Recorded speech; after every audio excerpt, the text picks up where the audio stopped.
Isang pinagpalang araw sa inyong lahat. Tayo po yung magninilay sa salita ng Diyos, ang pinagmumulan ng awa at tawa ng ating buhay, ang salitawa. My dear friends, in this life, we want to build and leave our own legacy.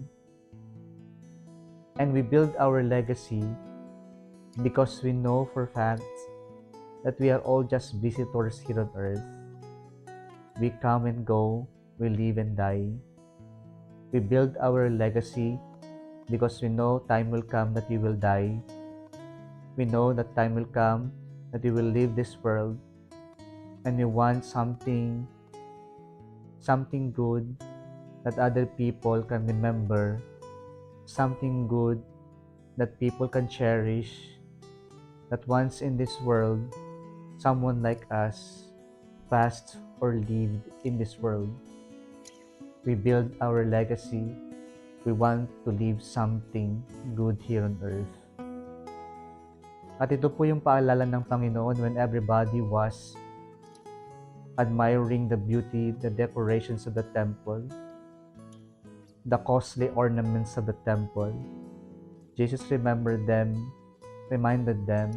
that time will come that everything about the temple will vanish, will be destroyed, will be gone.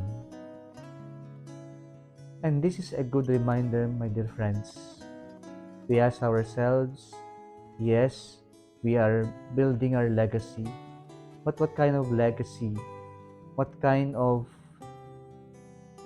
monument are we building about ourselves and for ourselves? Ano ba yung ating ipinapatayo para sa ating sarili? Yung ating pinupundar na alam natin na tayo maaalala.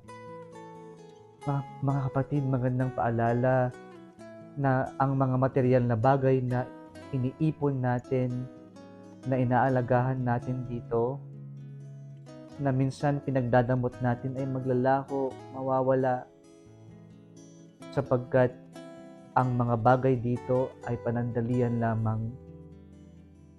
Kaya sana yung ating ipinapatayo, yung ating binubuong legacy ay yung alaala ng kabutihan, ng pagbibigayan natin, ng mabuting asal ang siyang ating binubuo.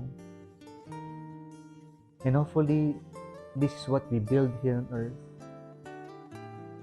A ladder of goodness, of kindness that will bring us up to God's kingdom in heaven.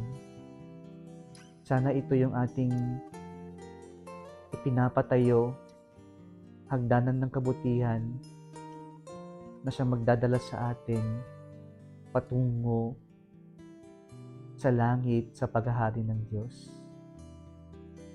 Let us build our legacy, and hopefully, we build our legacy that will bring us in heaven.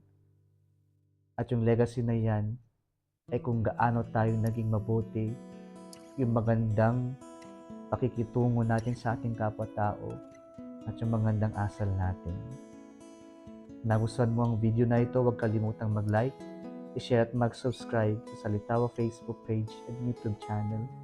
Muli isang pinagpalang araw sa inyong lahat.